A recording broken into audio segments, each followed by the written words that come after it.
Halo, perkenalkan nama saya Muhammad Rifan Pramadani Setiawan dengan NIM G00231114 dari kelompok B19. Di sini saya akan menjelaskan tentang regio abdomen, rektum, dan peritoneum. Oke, lanjut saja. Regio abdomen yang pertama ya. Nah, di regio abdomen ini dari superficial terdapat fascia superficialis. Terdapat kulit terlebih dahulu ya. Terdapat kulit. Nah, kulit ini melekat secara longgar dengan jaringan yang ada di bawahnya, yaitu fascia superficialis nanti, yang kecuali umbilikus, karena di umbilikus kulit akan ditambahkan sebagai jaringan parut. Kemudian di dalamnya, di profundanya terdapat fascia superficialis. Nah, fascia superficialis ini nanti akan terbagi menjadi fascia camper, lapisan lemak, dan lapisan membranosa, fascia scarpa. Nah, sesuai namanya, fascia camper ini ya isinya berupa lemak sebagai situs utama penyimpanan lemak, dan ketebalannya itu bervariasi. Sedangkan lapisan membranosa, sesuai namanya juga, yaitu lapisan membranosa yang isinya itu lemaknya sedikit, bahkan itu nggak ada. Nah, pada pria lapisan ini tuh nanti akan berlanjut menjadi fascia dartos. Kemudian untuk wanita ini nanti akan berlanjut menjadi bagian dari komponen labium majus pupenda.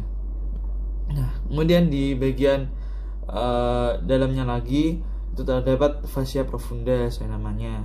Nah, fascia profunda itu nanti kayak seperti sekat-sekat antar otot-otot yang ada di regio abdomen gitu ya. Kemudian lebih dalam lagi ada fascia transversalis. Di fascia transversalis ini seperti memagari antara cavitas abdominis yang berlanjut ke cavitas pelvis di bawahnya ya. Kemudian untuk fascia extraperitonealis itu memisahkan peritoneum dan fascia transversalis. Nah, fascia extraperitonealis ini tuh isinya lemak. Kemudian di dalamnya lagi yang terakhir yaitu adalah peritoneum parietal, itu yang melapisi bagian dalam dinding abdomen. Peritoneum parietal. Dan untuk selanjutnya ada lapisan abdomen yang dilihat secara posterior ya, ini di sini. Kalau yang di lini alba ini sudah di anterior. Yang pertama yaitu kulit. Yang pertama kulit ya. Kemudian yang lebih dalam lagi adalah fascia superficialis dorsi. Kemudian di dalamnya lagi ada musculus yang terbagi menjadi 4 lapisan. Yang pertama yaitu musculus latissimus dorsi. Musculus latissimus dorsi yang ini. Kemudian yang lapisan kedua yaitu musculus obliquus externus abdominis. Yang ini yang itu nanti yang jalannya dari depan ke belakang gitu ya, jadi untuk melapisi sampai ke belakang ya. Kemudian ada musculus erector spinae, kemudian ada musculus longissimus dorsi, kemudian ada musculus serratus posterior inferior yang nanti bentuknya kayak serabut-serabut garis-garis gitu di belakang ya. Kemudian ada yang lapisan ketiga musculus multifidus, kemudian ada musculus interspinales, kemudian ada musculus obliquus internus abdominis yang merupakan sama seperti obliquus externus tapi yang lebih dalam. Kemudian ada lapisan keempat ada musculus quadratus lumborum ini, kemudian ada musculus iliopsoas, psoas mayor, psoas minor ini merupakan musculus iliopsoas ya. Kemudian ada musculus transversus abdominis yang merupakan bagian dalam dari musculus internus abdominis. Kemudian di lebih dalam lagi dari lapisan-lapisan musculus tadi ada fascia extraperitonealis seperti di bagian anterior. Itu merupakan jaringan lemak seperti yang sama dari tadi ya. Kemudian di dalam juga ada peritoneum parietal seperti yang di anterior. Kemudian untuk rektum kita lihat. Nah, ini rektum itu terbagi menjadi dua, yaitu rektum propium dan canalis analis. Yang pertama itu rektum propium terlebih dahulu. Di rectum proprium ini terdapat flexura, di sisi luarnya terdapat flexura. Ini ada flexura sacralis, kemudian ini adalah flexura anorektal. Nah, flexura anorektal ini berfungsi untuk menjaga kontinensi tinja melalui tonus otot puborectalis, jadi melalui ketegangan otot-otot di puborectalis. Jadi saat defekasi, flexura menjadi tegak dan feses dapat bergerak menuju ke anal untuk dikeluarkan ya, untuk didefekasikan.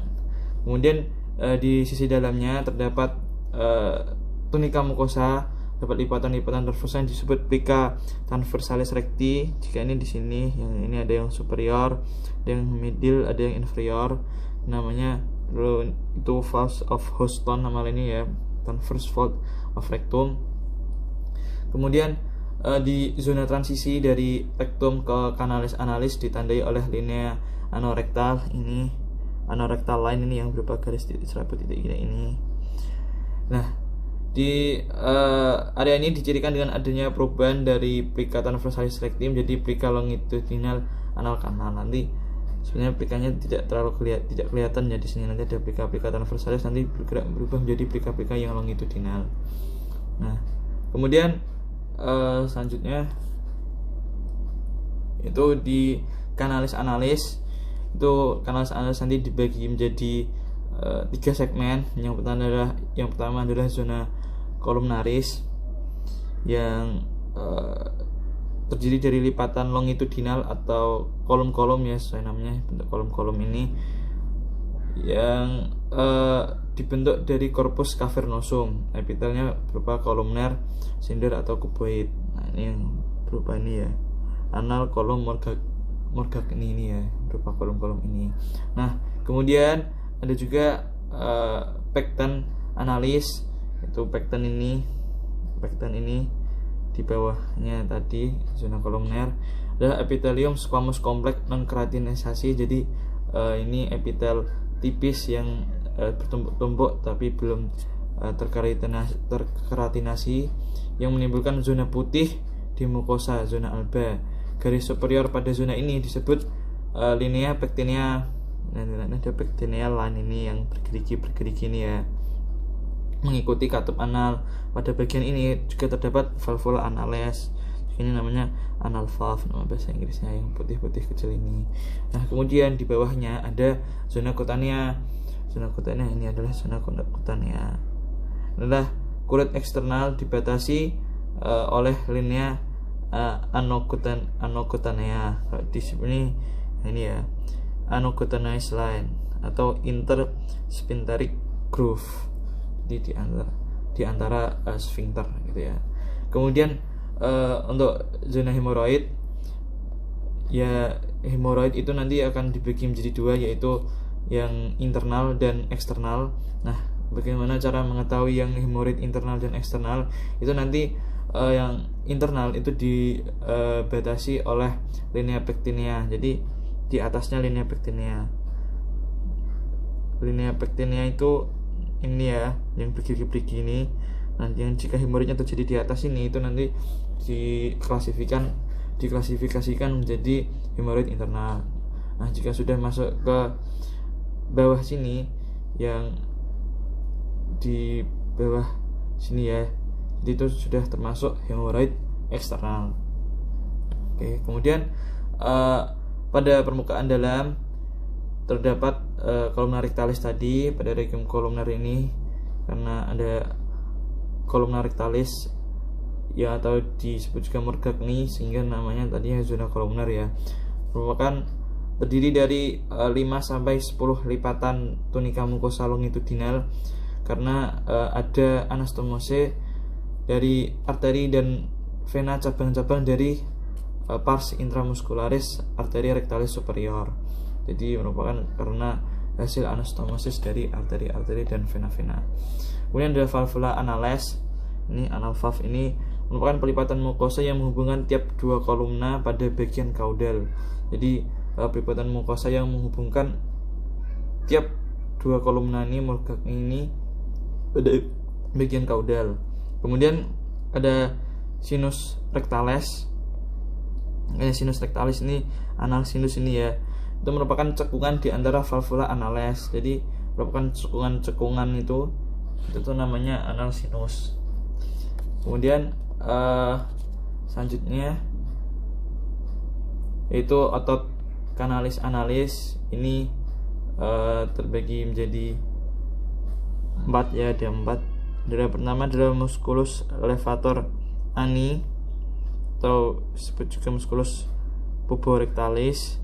Kemudian ini adalah musculus sphincter ani externus pars profunda. Kemudian ada musculus sphincter ani externus pars superficialis yang lebih luar. Kemudian ada musculus sphincter ani internus atau musculus sphincter ani yang lebih dalam. Kemudian ada musculus corrugator ani yang berada di sebelah sini. Nah, itu adalah otot-otot yang berfungsi untuk kontraksi dan relaksasi pada bagian anal pada proses kita defekasi. Kemudian untuk neurovaskularisasi dari bagian rektum dan anal, untuk yang pertama yaitu arteri. Ini ada arteri, itu ada arteri rectalis superior, ada arteri rectalis media sama arteri rectalis inferior.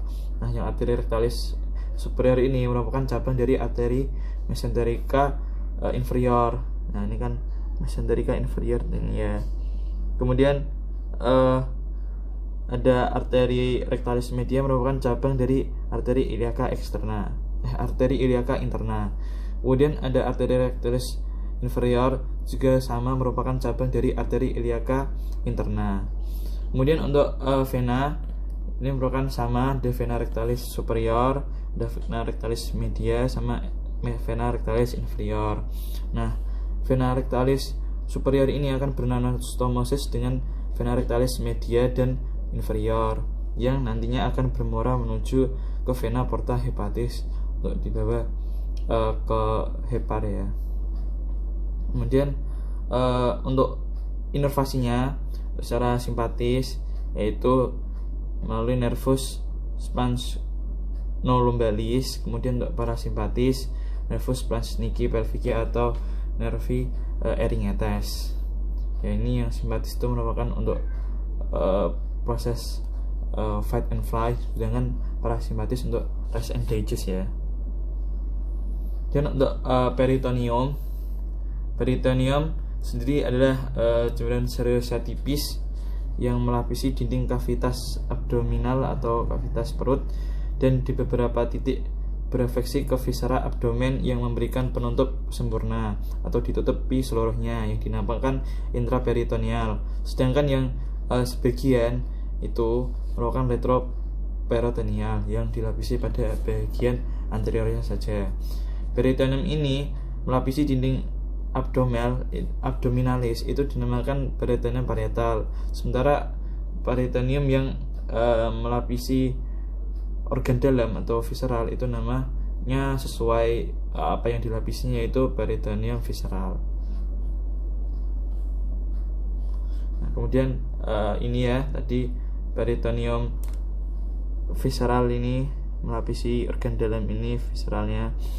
Kemudian untuk peritoneal yang tidak organ dalam yang tidak terlapisi seluruhnya, hanya bagian anteriornya saja, itu dinamakan retroperitoneal, visceral yang peritoneal. Dan parietal peritoneum itu merupakan yang melapisi di dinding abdomen, sedangkan viscera peritoneum yang melapisi di permukaan organ dalam. Nah, kemudian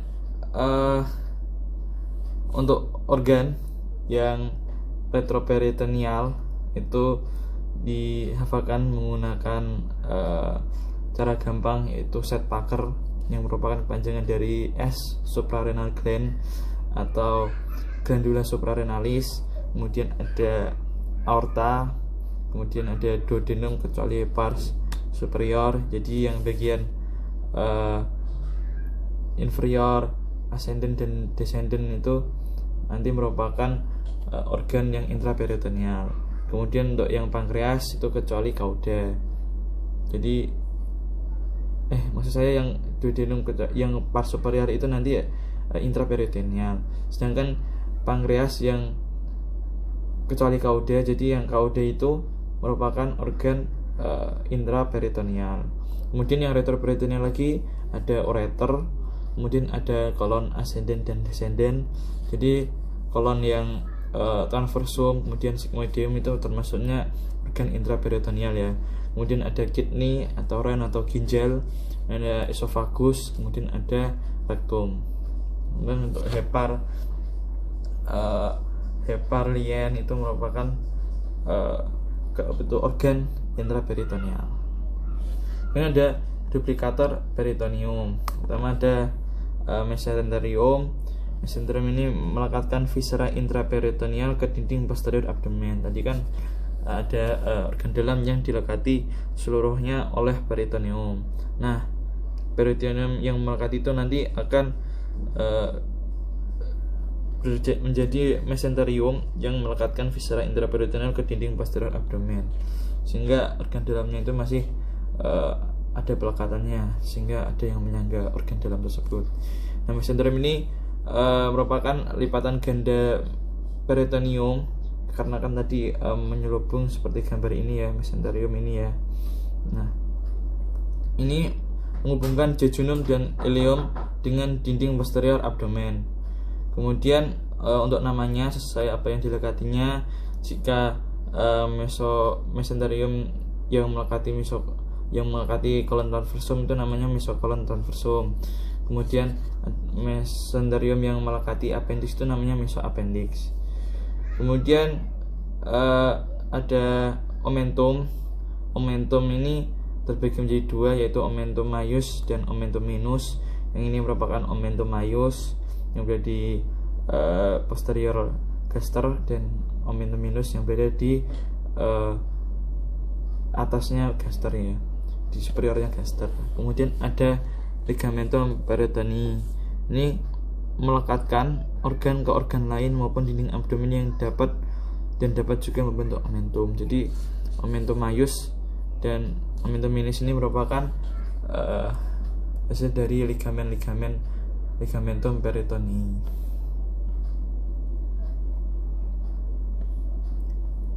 Kemudian untuk apa saja ligamentum yang menyusun omentum maius dan omentum minus? Yang pertama adalah ligamentum gastropenica untuk omentum maius, kemudian ada ligamentum gastrosplenica, kemudian ada ligamentum gastrocolica dan ligamentum splenorenale. Jadi sesuai namanya ligamentum itu apa yang melekatkan itu sesuai namanya. Jadi splenorenale ini merupakan ligamentum yang melekatkan dari lian ke ren atau ginjal. Kemudian ada gastrocolica, gaster ke kolon. Kemudian ada gastrosplenica, yaitu lambung ke lian. Kemudian untuk omentum minus ada dua penyusunnya, yaitu ligamentum hepatoduodenale dan ligamentum gastrohepatica. Untuk ligamentum hepatoduodenale sesuai namanya, ligamentum yang menyusun ke dari hepar ke duodenum.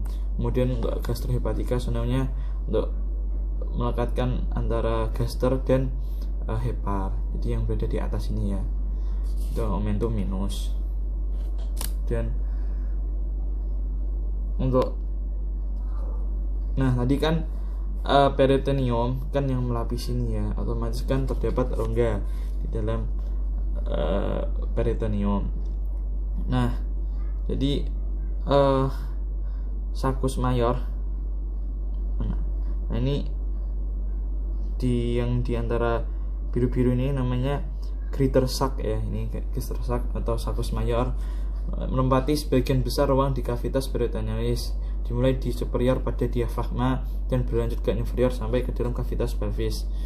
Nah, sakus ini dimasuki ketika peritoneum parietal telah ditembus. Jadi namanya ruang yang besar ini ya.